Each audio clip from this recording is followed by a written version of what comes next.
game number 3 of the drafting phase. Onyx Esports up against Echo. Let's see what they ban. Well, I mean... Oh, already. Okay, there we go. We're loaded in. They're already out here, right? They're Look at that. fast. Echo Philippines, still on the blue side. They're going to take out the 3 assassins. Yep, the Ling, the Haya, the Fanny. I mean, like, what? Lancelot's left, right? Like, there's not too much left. All right. Even Kyrie's laughing. He's like, all right. All right. Let's see what he's going to play then, right? Because again, major assassins kind of taken out at this stage of the game. However, that's not exactly the only way. You're thinking of like raw assassins. I'm thinking of like Paquito full damage builds. I'm thinking about like the Bruiser Fighter full out damage, all out snowball here. Whether or not it's going to be true, not 100% sure, but looking at the bans, Eve, Carry, and as well as Wanwan for the side of Onyx. First pick Fredrin for Echo. Are we going to have a switch? Because so far we've seen Onyx has been playing, on the Onyx side we've seen more of the tank jungle, right? But now are we going to have Echo playing the tank jungle? Because we're already seeing KarlTZ picking up the Fredrin coming out. Well, I think that's such a big flex, right? With it being locked in first pick, you don't really know exactly where it's going. That's the big strength there, because still, I mean, even Glue is available.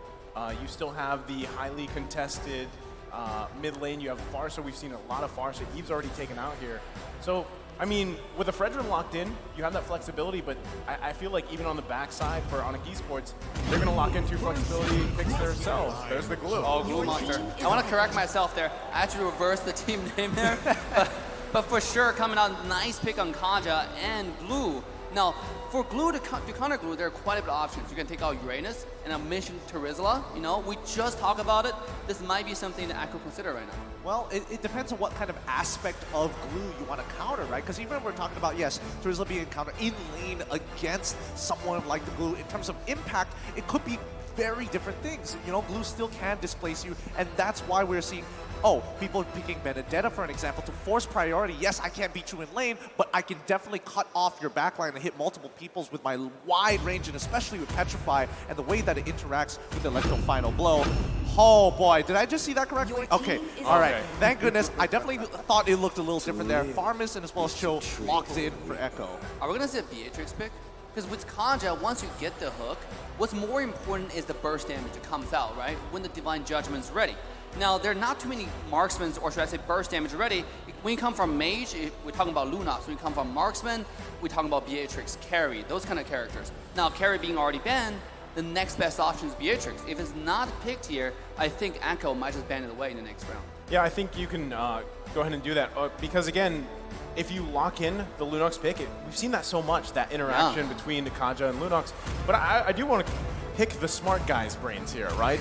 The Faramis. What do you guys feel about the Faramis, Gideon? I mean, we've seen it work really successfully, and then other times it kind of falls short. Yeah, it really depends because, Valentina. Now, it really depends because Faramis is one of those heroes where it's like, yes, if you're winning, you are winning hard. If you are losing, it doesn't necessarily save you from a dying situation. You could even say that, Diggy kind of fulfills that role as well, but works both ways. But let's look at this quote coming in from Yawi. Onyx Esports is stronger than RRQ. I don't know when they got this quote, but... I was going to say, it's got to be, I don't know. It's pretty fast. Yeah, I mean, that's quick. When did they get that from Yawi? But yeah, it's Inception. They just stole the idea right from his head, put it right down. We know what he wanted to say to begin with. But now we see the second half of the ban phase. The Joy was something that I wanted to bring up earlier. Why wasn't it picked earlier? Is there something that they are afraid of or maybe are a little hesitant as Harith gets banned out by Echo? Now, Joy is a character that you cannot take out very easily, especially when Kaja is available. And then there are actually so many counters. Talking about Lunox being one of them, Carry being one of them. Carry got banned. There are also options kind of like Franco. Franco is a character that we kind of largely ignored in this entire series so far. But now with Chao coming out, I don't expect this time Chao to be jungle. I really don't. I think it's going to be Yaoi Chao. Yeah, you think Fredrin's going in the hands of KarlTZ possibly here. Yeah. Right?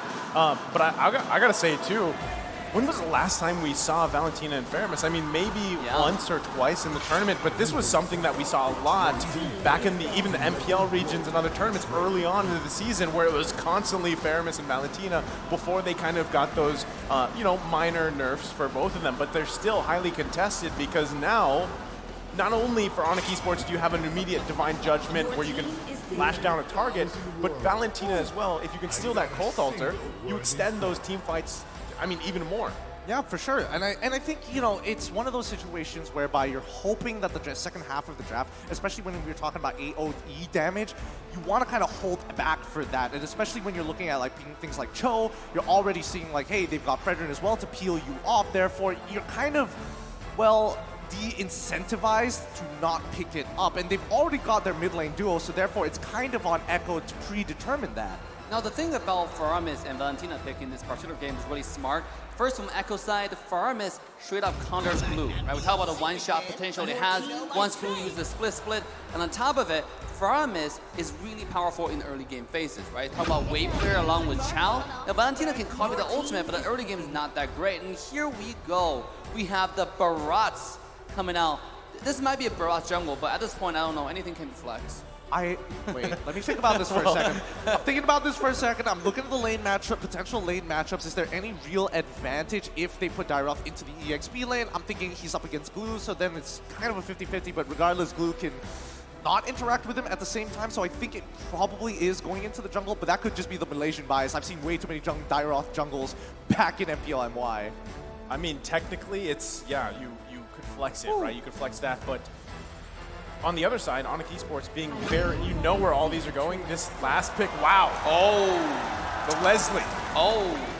Oof. It makes sense. Leslie does do really well with tanky characters, especially like Fredrin. You know, when carry is taken away, when there's not so much true damage available to shred a tanky front line, Leslie does it, right? Leslie, probably 3 shots of Fredrin late game, but it has to get there. Now that's a true test for this side, for this draft. Can they get to the late game, leveraging, knowing that early game Faramis is going to dominate mid lane, and they're going to skill better. Is this the 4-item marksman, or is it a 2 items marksman, Gideon? Well, in this particular case here, I would say it really depends on the situation. I would say Leslie is going to be a 4-item marksman. That's when you feel like, wow, one hit really hurts. I gotta back off. I might even need to reset if the crit is too high. Yeah, absolutely. And Leslie is not a character we've seen often on M4 stage, but sometimes it takes out, it's really smart. We've seen it in scrims where you take Leslie to go against carry, because that's also really good I should say opponents, right, for Leslie. But here we go, as we come into next game. All right, welcome to the land of Dawn, everybody. This is game number 3, Onyx Esports up against Echo. Let's get right into it. CW showing us something different every game, right? We've seen the Moscow, we've seen the Melissa, right? Now we're seeing Leslie.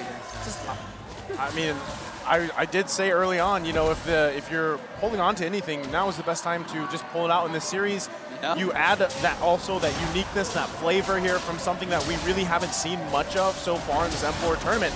And, you know, previous game, they made it work for them. Boots, though, now has the help of Sands. They do get the flicker in. Sanford not going to be able to get to the Terra 5. First blood over the hands of Boots. Well done. Really smart play here, and I think this is a huge mistake coming in from Sanford specifically. He should have known better. Why would Glue suddenly walk into the left rush and not back in, especially when he has flicker as well? There's just no reason. He should have expected the mid lane to start coming, and I'm pretty sure that Sanji did comment that there is somebody missing in the mid lane. And for stats, Onyx is ranked first in assists per game with 39.8. What? That is insane. That is insane. 40 assists per game? Now my OCD is kind of like itching right now. Just make it 40. Why would you put the 0.8 there? Just make it 40, man. How is that even calculated? Does it combine everybody's assists? It would definitely combine everybody's assists as a team. But now we see why Barats is being so very annoying here, working similarly to Cartesi on this Fredrin. That should technically be okay here. But yeah, they're invading every move we see coming out from Echo. Onyx has a very smart response. Yeah, I mean, and not only that, but you see a lot of this pressure on this side. Turtle's going to be up in a couple seconds here. But by that time, you have all these ultimates on the line. Sands does have that Cult Altar, so he's going to hold on to that here. But, man, if anything, we've seen how much of a nuisance a Barrett's jungle can be here, especially that front line presence. As already, they're trying to go contest this. Yawi going to go in here. Gets the way of the dragon. There's the Cult Altar to respond. Carl T's able to secure the turtle. Cult Altar committed. They're still going to find it out. Looking for the kill as Kyrie falls. Sanford going in with the strike. Able to find Sands. 2 down. Looking for more. Double kill for Sanji. Make it a triple. Beautiful. Beautifully done. And, you know, Sanford, even though he was about to lose his lane, got a little bit of help to hit that level 4 and immediately making all that difference. It feels like whoever makes that first move is, especially when you're copying, expect 2 call altars from either side. Whoever pops it first is going to lose. Oh my god, I gotta say, Echo's draft and their strategy is so good coming to this game. You have Dairos that can destroy tanks, and they force Kairi into a tank character. First of all, that's not something Kairi's known for, right? They ban away every single assassin available, and force him onto a Barats, and pick the Dairos. On top of it, it's a Yaoi differential, right? Yaoi comes in with a kick onto the Dairos, a full combo, full dive. That was incredible. 4-0 clean sweep and the turtle. Let's talk about ambulance. Here we go. They're going to go ahead and find Yaoi. They're going to use a lot here.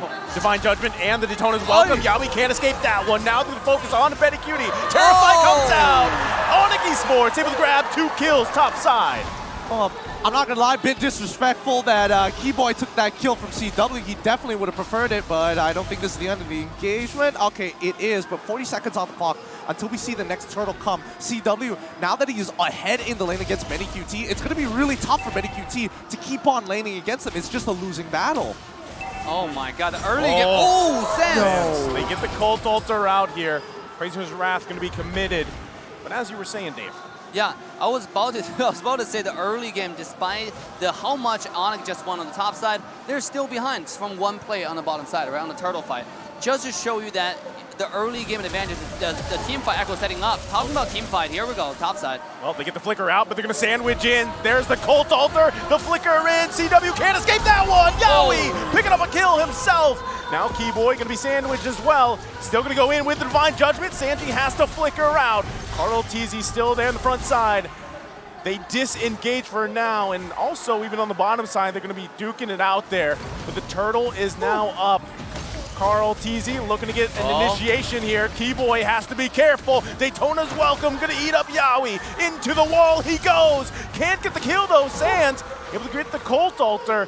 They're gonna reset. Carl TZ goes and focuses on the turtle. Onyx Esports gotta be careful, Sans. The Cult Altar comes out. Flicker in, they get the kill for Sanford. Now Boots here. Turtle secured, still going on in the mid lane.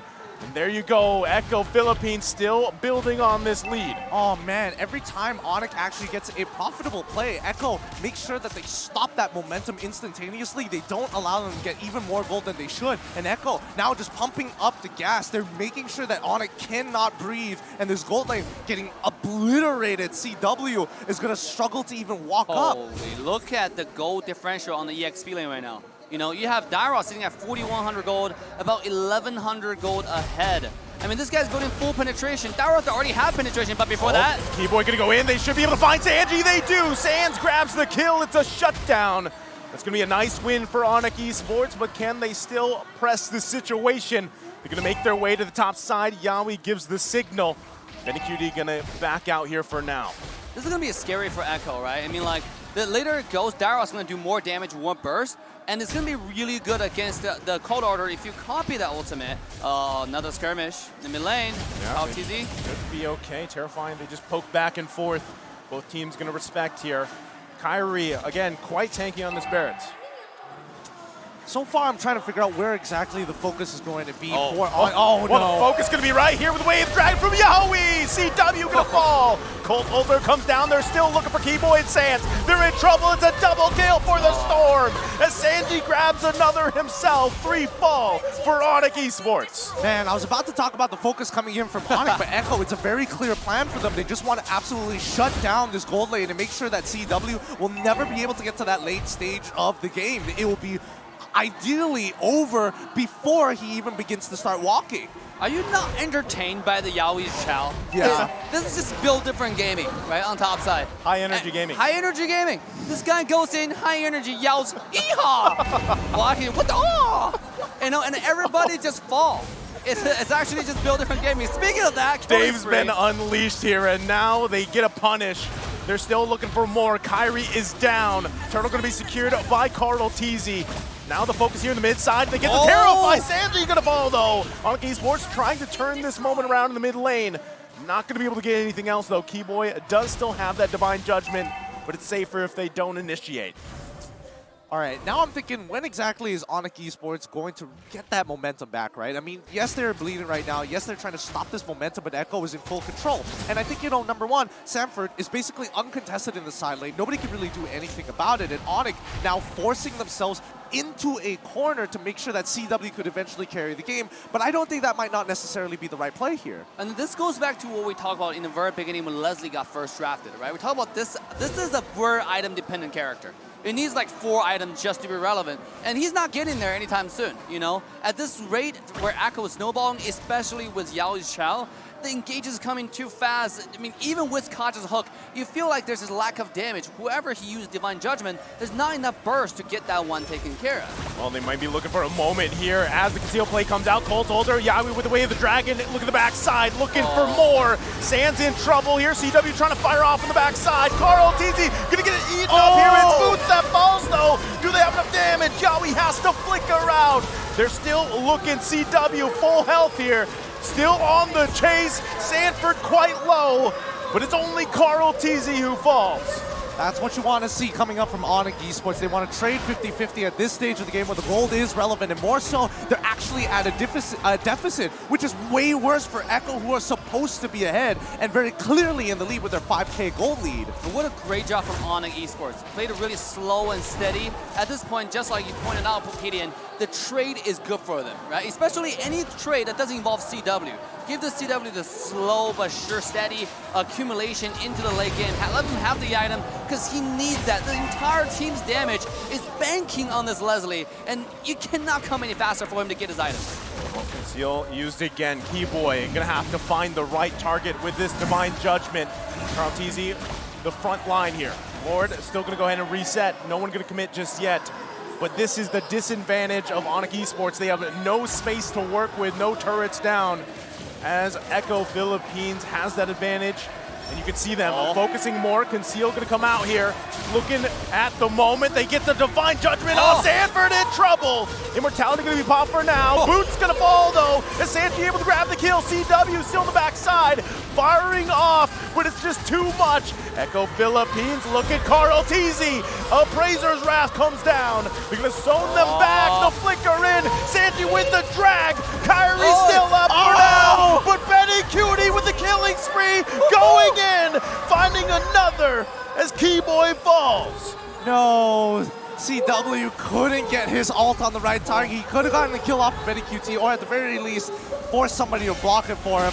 But Onic, man, what a trade that was. Unfortunately, not falling into their favor, guaranteeing that Echo is going to take this Lord, and now are looking to put that final nail in the coffin to get to that 10K goal lead. To be honest, I mean, you gotta give CW credit, right? Because at this point, there's so much dive. Just surviving takes a lot of effort, And it's really hard. Everybody's falling, and CW able to survive. Let's take a look at his items right now. At least he got Endless Battle Berserker free, but he's slowly working towards a BOD. It's getting close, but look at Claws, already sitting at 9,000 gold, 2,000 gold ahead just from the marksman alone. And let's talk about mid lane as well, right? Promise is 2,000 gold ahead as well. This is getting scary every time Echo engages. They have the damage, they have the items to make it happen. I mean, that's the thing. You can see this as they try to hold on to the tier 1. But the quick play from Yaoi again under the turret. Sanford on the backside going to get pulled with the Divine Judgment. Daytona's welcome as well. Blazing to it. Everything being thrown at Onic Esports. The flicker again from Sanford as 3 down for Onic Esports. Oh man, Yaoi's so good on Cho. He's just too good. Get it out of here. Inhibitor falls. Next fight, they're going to end it right here. They're still going to be going here. Benikidi in the backside, just able to free hit. Keyboy in trouble, trying to buy time, but it's not going to be enough as Echo Philippines takes the match, taking game number 3. GG, well played, Echo. What a game. What a game that is. Holy, the execution was flawless, engage were decisive. They were on the mission. Every time Yaoi goes in, it's a devastation, a disaster for the other side. I just want to say, the Leslie pick, maybe we'll have to think about that for the next game. Yeah. I mean, the idea just seems correct. All the moves that they did seem correct, but they just fell behind ever so slightly, and they could never recover from the damage with so much conviction, honestly, on that gold lane. You can't help but feel a little bad for CW. I mean, master performance, like you mentioned, Yawi especially. We know when he gets the Cho, what's going to happen, right? The plays are going to be made. And even at the end there, how many people did he hit with that knockup without even using the Way of the Dragon? Yeah. And like you guys mentioned too, this leaves to question that Leslie pick. You needed way more time. I think the last time item Dave pointed out was the BOD was almost there. But by that time, at 10K gold lead by the end, it was too late. It was too late. I mean, even with the 10K goal lead, we also have to talk about the fact that the laning phase wasn't exactly the best for CW as well, with a lot of, people getting these decent trades so far. But I don't know, maybe that's just me, maybe I'm just looking too far ahead into this. So let's throw it over to the people who know what they're talking about. Analysts, please take it away. We know what we're talking about, sure. I mean, sometimes I second guess myself. And that's a weird camera look, but yes. That one. It's that one. All right. So welcome to the Island Stand with me, LaFell, Trex, as well as Leo. And that was a very fast game where this time Echo, they really put the tempo where they're just charging forward because looks like Sanford, he really hates armor, and Sanji really charges to the front to make sure that no one dies. This is the trademark Faramis in mid. I think in MPL Philippines, he's the only one who really made this work, at least up until everybody started picking it up like, mid Faramis is pretty good. And so far, this is the fastest series this game. And something tells me both teams have gotten to know each other a little better. Most definitely, but one of the people that was always part of that charge, Yawi, on that show. Oh, yeah. I mean, just finding those picks, finding those marks, and I think that was one of the deciding factors of making that game so fast. We gotta look at the draft. We gotta look at the itemization because, again, what was the determining factor that Echo could be like, we're not gonna get punished, we're just gonna drive straight ahead, because CW on his signature pick, which is the Leslie, is incredibly strong. I feel like everyone can agree to that, but has one main flaw. All right, what is that? It's a little bit slow, especially. It's a Leslie. It's, dude, Leslie's strong, okay? It's just that you need a lot of time. Yeah. And Echo, they didn't give any time. And it's not just a matter of time, it's also a matter of space, you see. Given that Echo was constantly charging forward and forward and forward, despite CW getting his power hero, TM, it just was too much for the Onyx esports squad to deal with. We're looking at the stats this time around, and again, 11 minutes, 41 seconds, more than twice their health. It was so hard to come back after a certain point. They didn't give a chance for Luminous Lord to actually show its face. Nope. Now, Trex, why are you a Leslie hater? I mean, What is it? Lots of epic games in my past, lots of Leslie. We all do. Back when she wasn't that good, just, I'm sorry. But if we take a look at the CW to Benny Cutie, the gold lead was there. Benny Cutie able to outscale once again in that. But also, I want to kind of focus on Carl Teasy against Kyrie here. Kyrie not taking the assassin pick this time, but going with the Barats. Okay, here's the thing. I want to be slightly more analytical here because Onyx, when they do draft a Leslie, is usually having a big wall in front of her. Now look at Echo and the items, because Sanford, as a Dyrov, just stretch armor, having 2 penetration items, and Sanji with the glowing wand, the way that they're drafting, having the Clot as well, a lot of DPS, the draft, the items, it completely counters what Onyx wants to do. If it went on maybe 4 or 5 minutes longer, we would have seen one more damage item or armor penetration from Sanford. Now, into the game stats, you see how Sanji is here for 100% of the 20 kills that Echo put on the board. He's not only just there for participation, he's actually dealing a lot of damage. So again, it's clear, Ghost Bursters, there's still that interaction between Glue and Faramis, but also you see how Onyx are clumping up to protect CW. Most definitely. I mean, so you get that damage. You also get the sustainability. You get so much dive potential. And with that added on top of Sanford and Yawi, I think it was just the perfect mixture to take down Onyx here. Yeah, honestly, Sanji has been great. I'm going to keep saying that for a while, Leo, because, again, mistakes need to be improved. But speaking of which, this is one of the fastest games, I feel like even just today, where Echo, they really understood what Onyx is going to do before they did it. But we got to talk about the MVP, the person that really moved the sky, because above the sky, there's Onyx, but apparently above Onyx, there's Yaoi kicking everyone around. 80% kill participation. This is a trademark pick for Yaoi, right? Just like how peanut butter goes with jelly, or how we want the room to be in a certain temperature. When Yaoi gets his hands on the Cho, great things happen. And I think once he picked up that immortality, that's the thing that really helps him out even more. You already have so much mobility on the Cho, you have so much escapability on the Cho, but now with this, you can be even more aggressive, even more slippery, even after death. We're gonna look at the heat map, but while we're looking, I need confirmation from you, Leo, because you know the players. So after this, just talk to Yaoi. Does he actually go yeehaw when he uses the Chow? I mean, I don't know, man. Assassin Dave. That was a claim from Dave, yeah. I've listened to several of their comms. Can confirm he does not. He does not indeed go yeehaw, despite having started in the gold lane. Again, he babysat Benny Cutie for a bit, rotated towards the jungle, and then towards the turtle. Again, this is much like how the previous MVPs of the series have gone so far. They understood their role almost every single time, all the time, and which allowed their teams to just raise up in tempo all throughout and take the victory.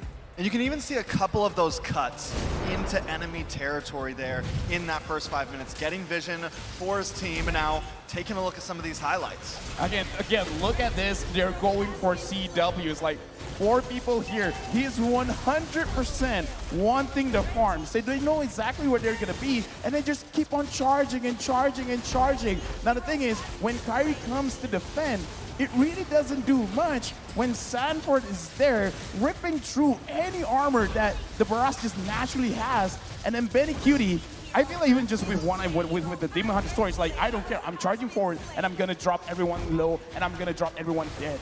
Yeah, and against a team like Echo, you don't want to be on the defensive. You want to find a way to smash on through what they're putting on the table, and that's what happened in the games that Onyx have won so far, at least in the team fights that they have gotten the W for. But here, Yaoi was just cutting through the wall that was put up by Onyx, and that's what gave them the quick victory. I mean, Yaoi, Benny, and Sanford cutting through that defense so well. And that's, I mean,